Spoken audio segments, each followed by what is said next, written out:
যা না, চান করে আয় বাবা, ফালতু দেরি করছিস কেন?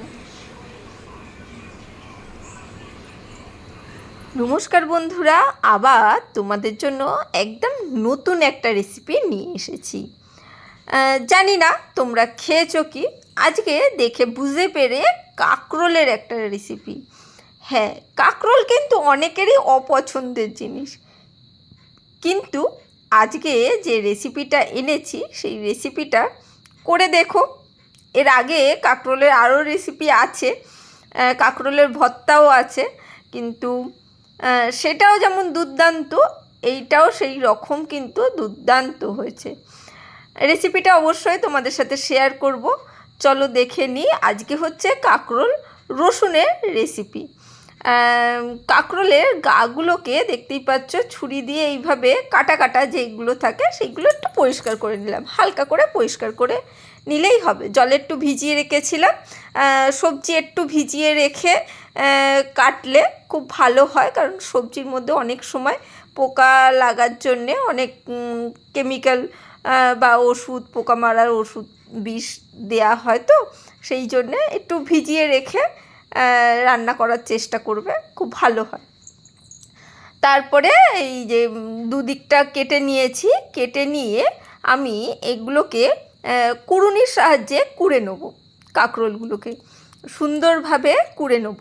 এদিক থেকে কুটছিলাম, তারপরে ভাবলাম ও মা, এটা তো ঠিক করে দেখানো যাচ্ছে না, তাহলে দর্শকদের তো দেখাতে হবে, সেই জন্যে ক্যামেরাটা আবার উল্টো দিকে ঘুরিয়ে নিলাম, কারণ না হলে তো দেখতে পাবে না।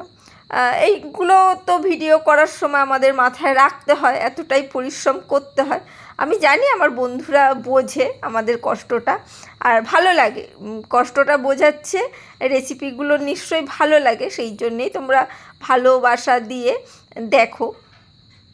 চলো কাঁকরোলগুলোকে দেখো কুড়ে নিচ্ছি। আর কাঁকরোলের ভেতরে বলবে তো যে দানা আছে, কচি নাও আর যাই হোক, কাঁকরোলের ভেতরে তো দানা থাকবে, তাই গাগুলো যতটা পারবে কুড়ে নেবে, এদিক থেকে ওদিক থেকে ঘুরিয়ে ঘুরিয়ে কুড়ে নেবে। আর ভেতরে যে দানা অংশগুলো কিছুটা হয়ে যাবে, কিন্তু দানাটা কিন্তু একদম কুড়বে না, মানে যতটা করা যায় ঘুরিয়ে ঘুরিয়ে কুড়ে নিতে হবে। আর যেটুকুনি দানা থাকবে সেটুকুনি ফেলে দেবে। যারা দানা খাও না তারা জানো দানাটা স্বাস্থ্যের পক্ষে ভালো না।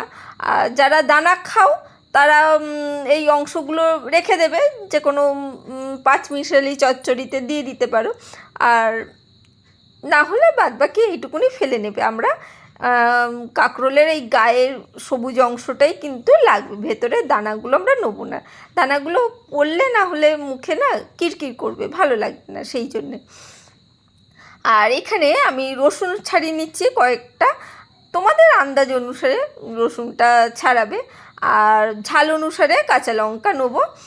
দেখো একটা গ্লাসের মধ্যে আমি কিন্তু রসুনগুলো ছাড়িয়ে নিচ্ছি। গ্লাসের মধ্যে কি হবে, গ্লাসের মধ্যে কাজ রয়েছে, একদম সহজ বললাম না।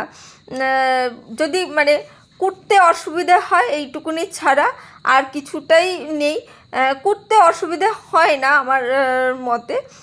জানি আমার বন্ধুরাদেরও অসুবিধে হবে না। আর অবশ্যই এই রসুন কাঁকরোলের রেসিপিটা অবশ্যই ট্রাই করে দেখো, খুব সিম্পল কিন্তু খেতে দারুণ।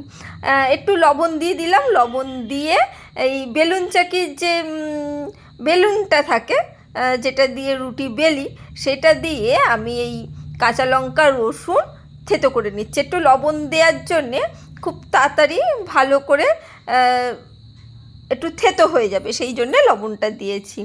এখানে কড়া বসিয়ে দিয়েছি, আর সর্ষের তেলে রান্না হবে, অবশ্যই সর্ষের তেলে করবে, তাহলে টেস্টটা দারুণ আসবে। আর এখানে আমি সর্ষের তেলে গরম হয়ে গেলে একটু কালো জিরে ফোড়ন দিয়ে দিয়েছি। কালো জিরে ফোড়নটা একটু ভাজা হয়েছে, তারপরে এই যে রসুন আর কাঁচা লঙ্কা যেটা থেতো করে রেখেছিলাম লবণ দিয়ে, সেইটাকে দিয়ে দিলাম।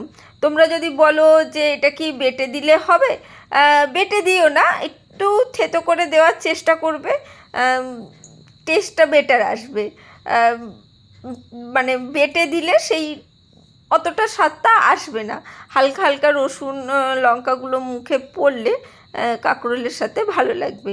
এরপরে রসুনটা কাঁচা লঙ্কাটা বেশ ভেজে সুন্দর একটা গন্ধ যেই বেশি বেরিয়ে এসেছে, তখন আমি এই কাঁকরোল কোড়াটা দিয়ে দিলাম। কোড়া কাঁকরোল দিয়ে একটু নাড়াচাড়া করতে হবে মিডিয়াম ফ্লেমে। নাড়াচাড়া করে একটু চাপা দিয়ে দিয়ে কিন্তু রেসিপিটা করতে হবে। যেহেতু কাঁচা কাঁকরোল, সেহেতু সেদ্ধ বা ভাজা করা হয়নি, সেই জন্যে কাঁকরোলটাকে একটু রান্না হতে দিতে হবে। এতক্ষণ দেখছো যেসব বন্ধুরা, লাইকটা দিয়েছো তো না ভুলে গেছো? দেখো, লাইকটা যদি ভুলে যাও একটা ছোটো লাইকটা দিয়ে দিও, তাই না? এতটা দেখছো, কষ্ট করে যখন দেখছো লাইকটা দিও, আর কমেন্ট করে বলো কেমন লাগলো। কমেন্ট করলে তাহলে বুঝতে পারবো আমার এই সব বন্ধুরা ভালোবাসা দিয়ে দেখেছে। আর কমেন্ট না করলে তো শুধু লাইক দিয়ে চলে গেলে সেটা জানতেও পারবো না। সেই জন্যে বললাম একটা ছোট্ট কমেন্ট করো ছোট্ট রান্নার জন্যে। চলো, একটু চাপা দিয়ে রেখেছিলাম মিডিয়াম ফ্লেমে চাপা দিয়ে, মিডিয়াম টু লো ফ্লেমে চাপা দিয়ে দিয়ে রান্নাটা করতে হবে। তাহলে কি হবে, কাঁকরোলটা বেশ নরম হয়ে যাবে। সেই জন্যে আর কাঁকরোলের যে কাঁচা গন্ধটা সেটাও চলে যাবে। সেই জন্যে একটু হালকা হালকা করে চাপা দিয়ে দিয়ে করতে হবে। একটু লবণ, একটু হলুদ গুঁড়ো দিয়ে দিলাম। লবণটা খেয়াল রাখতে হবে, রসুন আর কাঁচা লঙ্কা থেতো করার সময় কিন্তু আমরা একটু লবণ দিয়েছিলাম, সেই জন্যে লবণটা খেয়াল রাখতে হবে। আর জিনিসটা বুঝতেই পারছো একদম আরও কমে যাবে সেহেতু সেই লবণটা কিন্তু খেয়াল করে রাখতে হবে। অবশ্যই এই রসুন কাঁকরোলের রেসিপিটা কেমন লাগলো কমেন্ট করতে ভুলো না। আমি জানি আমার মিষ্টি মিষ্টি বন্ধুরা কমেন্ট করে জানাবে। আর ভালো লাগলে তো একটা শেয়ার করতে পারো, আর যদি না ভালো লাগে একটা লাইক কমেন্টই করে দিও।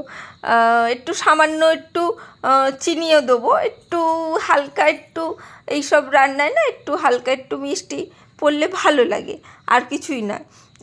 যদি চিনি পছন্দ না হয় তারা চিনি দিও না। আবার একটু চাপা দিয়ে রেখে দিচ্ছি চিনির লবণগুলো যাতে এর মধ্যে ঢুকে যায় আর কাঁকরোলটাও আরও ভালো করে রান্না হয়। সেই জন্যে লাস্টে যখন চাপা দেবে তখন একদম লো ফ্লেমে চাপা দেবে, ঠিক আছে? একদম লো ফ্লেম করে চাপা দিয়ে রাখবে অল্প 2 মিনিট মতন, বেশিক্ষণ রাখবে না। না হলে কম জিনিস তো, আর শুকনো জিনিস দেখতেই পাচ্ছ, মানে আটকে যাবে, তলায় ধরে যেতে পারে। আর লবণটা খেয়াল রাখবে। এই যে চিনিটা আমি দিয়ে দিলাম সুন্দর করে, আবার ভালো করে সুন্দর করে কিন্তু নাড়াচাড়া করে দিচ্ছি। আগে তখন লবণ দিয়েছিলাম একটু টেস্টের জন্যে, আর এখন কিন্তু চিনিটা দিলাম। চলো, ভিডিওটা সেট করার সময় তো বলছি, সেই জন্যে জিনিসগুলো অনেক সময় খেয়াল থাকে না কখন কোনটা দিচ্ছি।